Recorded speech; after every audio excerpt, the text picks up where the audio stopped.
Ito guys, ano nangyari? Ang lakas ng bagyo. Yung bahay ng auntie ko, tinamaan pa ng nyug. Ito yung bahay namin, wasak-wasak din. Ito, pababa. Yan ang baba, oh. Kitang-kita na guys. Ang kalupit yung bagyong umpong. Yung bahay, oh, wasak-wasak din.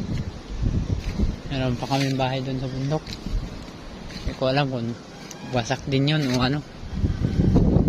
Was out talagang bahay, oh. Ang bahay namin, ano pa, wala na. Hindi na bahay yan.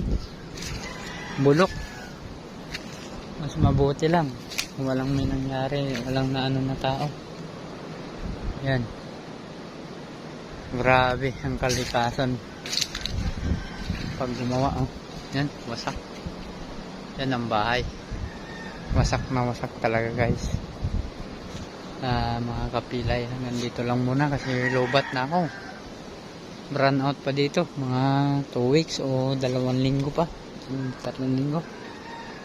Hanggang dito lang muna.